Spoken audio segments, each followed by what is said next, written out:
పశ్చిమ గోదావరి జిల్లా పాలకొల్లులో ఆంధ్రప్రదేశ్ ముఖ్యమంత్రి చంద్రబాబు నాయుడు పుట్టినరోజు వేడుకలను రాష్ట్ర మహిళా ఉపాధ్యక్షురాలు ఆధ్వర్యంలో పుట్టినరోజు వేడుకలు ఘనంగా నిర్వహించారు. స్థానిక గ్రామదేవత శ్రీ మావురమ్మ ఆలయంలో ప్రత్యేక పూజలు నిర్వహించి కేక్ కట్ చేశారు. అనంతరం ముఖ్యమంత్రికి మీడియా వేదికగా పుట్టినరోజు శుభాకాంక్షలు తెలిపారు. పరిహారార్థం జన్మదినోత్సవ సమమే గ్రామదేవత Shri మావురమ్మ దేవతానుకృతం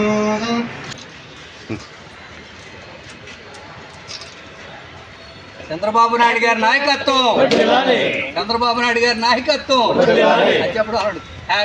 happy birthday to you, happy birthday to you, happy birthday to you CBSR, happy birthday to you.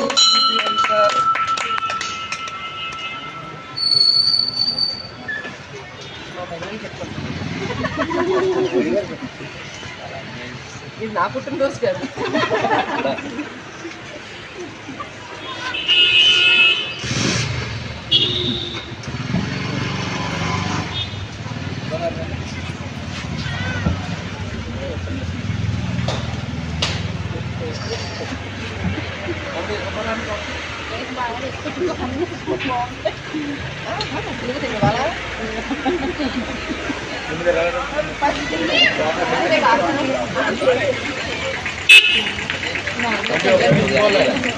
ప్రపంచ దేశాలు మెచ్చిన విజనరీ నాయకుడు, నవ్యాంధ్రప్రదేశ్ని స్వర్ణాంధ్రప్రదేశ్గా మార్చడానికి అహర్నిశలు కష్టపడుతున్న ఆంధ్రప్రదేశ్ రాష్ట్ర ముఖ్యమంత్రి వర్యులు శ్రీ నారా చంద్రబాబు నాయుడు గారి 75వ జన్మదినోత్సవం సందర్భంగా ఆయనకు సంపూర్ణ ఆరోగ్యాలు ఇవ్వాలని, ఆయన నిండు నూరేళ్ళు ఆయన సంపూర్ణ ఆరోగ్యంతో ముఖ్యమంత్రిగా మన ఆంధ్ర రాష్ట్ర ప్రజలందరికీ కూడా మేలు చేయాలని ఆ అమ్మవారిని వేడుకోవడం జరిగింది. ఈరోజు ఆంధ్రప్రదేశ్లో ముఖ్యమంత్రిగా ఉన్నటువంటి చంద్రబాబు నాయుడు గారు విజన్ 2047 అని చెప్పని ఒక కాన్సెప్ట్ని తీసుకొని భవిష్యత్తు తరాల వారికి, భావి తరాల వారికి వాళ్ళ యొక్క భవిష్యత్తును తీర్చిదిద్దే విధంగా ఆయన ప్రణాళికలు రచించి దానికి అనుగుణంగా పనిచేస్తూ తన చుట్టూ ఉన్నవారి నాయకులను కూడా పనిచేసి ప్రజలకు అందుబాటులో ఉండేలాగా చేస్తూ ముందు చూపుతూ వెళ్ళే వ్యక్తి. అటువంటి నాయకుడు ఎప్పటికీ కూడా నిండి నూరేళ్ళు సంపూర్ణ ఆరోగ్యంతో ఉండాలి. ఆయన యొక్క పరిపాలనలో ప్రజలందరూ అలాగే భవిష్యత్ తరాల వారందరూ కూడా సంతోషంగా ఉండాలి. ప్రతి కుటుంబం కూడా సంతోషంగా ఉండాలి. పేదరికమే లేదు అనే సమాజాన్ని సృష్టిస్తాను అని విజన్ P4 అనే కాన్సెప్ట్ ఏదైతే తీసుకున్నారో ఆ కాన్సెప్ట్ పూర్తిగా అమలు కావాలన్నా, చంద్రబాబు నాయుడు గారు అనుకున్న లక్ష్యాలన్నీ పూర్తి కావాలన్నా ఆయన సంపూర్ణ ఆరోగ్యం ఇవ్వాలని చెప్పని అమ్మవారిని కోరుకోవడం జరిగింది. నిజంగా చంద్రబాబు నాయుడు గారు లాంటి వ్యక్తిని ప్రపంచ దేశాలు కూడా ఇలాంటి నాయకుడు లేడని చెప్పి వాళ్ళందరూ కూడా ఆయన అభినందిస్తున్నారంటే కనుక చంద్రబాబు నాయుడు గారు ఎంత గొప్ప వ్యక్తో ఈరోజు అందరూ కూడా తెలుసుకొని ఆయన అందరినీ కూడా ఆరోగ్యంగా ఉండాలని చెప్పి కోరుకోవడం జరుగుతుంది. ఈ సందర్భంగా ముఖ్యమంత్రి వర్యులు మా చంద్రబాబు నాయుడు అన్నగారికి పుట్టినరోజు శుభాకాంక్షలు తెలియజేసుకుంటున్నాను. నారా చంద్రబాబు నాయుడు గారి 75వ పుట్టినరోజు సందర్భంగా ఆయన ఆయుర ఆరోగ్యాలతో ఉండాలి.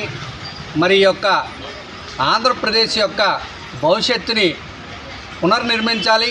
ఈ నవ్యాంధ్ర రాజధానిని ఆయన చేతుల మీదుగా నిర్మాణం చేయాలి. పోలవరాన్ని మరి నిర్మించాలి. ఆంధ్రప్రదేశ్ సస్యశ్యామలం చేయాలని, ఆయన ఇంకా నిండు నూరేళ్ళు ఉండాలని శ్రీ మావురమ్మ వారి యొక్క గుడిలో ఈ రోజున పూజా కార్యక్రమాలు చేసి ఆయన యొక్క పుట్టినరోజు కార్యక్రమాలు ఘనంగా చేసుకుంటున్నాం. ఆయన అంటేనే నమ్మకం, ఆయన అంటేనే భరోసా, ఆయన అంటేనే బొమ్మ, ఆయనే మన ముఖ్యమంత్రి చంద్రబాబు నాయుడు గారు. అలాంటి ముఖ్యమంత్రి ఈ యొక్క ఆంధ్రప్రదేశ్లోనే కాదు ఈ భారతదేశంలోనే ఎవరూ లేరని చెప్పేసి చెప్పాల్సినటువంటి సందర్భం ఇది.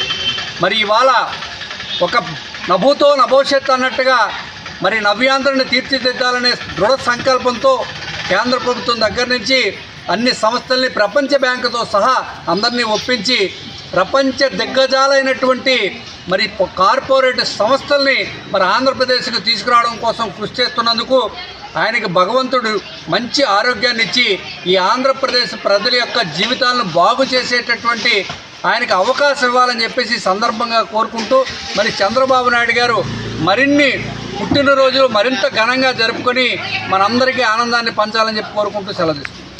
పథకాన్ని ప్రవేశపెట్టడం నుంచి ప్రతి పథకం కూడా మా ఆడపిల్లని ఆదర్శంగా తీసుకొని ఆయన మొదలుపెట్టడం మాకు ఎంతో గర్వకారణంగా ఉంది. ఇలాంటి ఎన్నో మాకు ఆయన ఇంకా ప్రవేశపెట్టాలని మాకందరికీ ఉచిత గ్యాసు, ఉచిత బస్సు, తల్లికి వందనం, మంచినీటి కుళాయి, అలాగే ఇంకెన్నో చెప్పుకుంటూ పోతే ఇంకెన్నో ఉన్నాయి. ఇంకా మాకు ఆయన ఇంకా ఇంకా ఇంకా మమ్మల్ని దృష్టిలో పెట్టుకొని ఇంకా ఆయన ప్రవేశపెడతారు, మాకందరికీ ఆదర్శంగా ఆయన ఉంటారని, ఆయనకి భగవంతుడి 100 ఏళ్ళు ఆయురారోగ్యాన్ని కలిగించాలని మేమందరం కోరుకుంటూ సెలవు తీసుకుంటాం.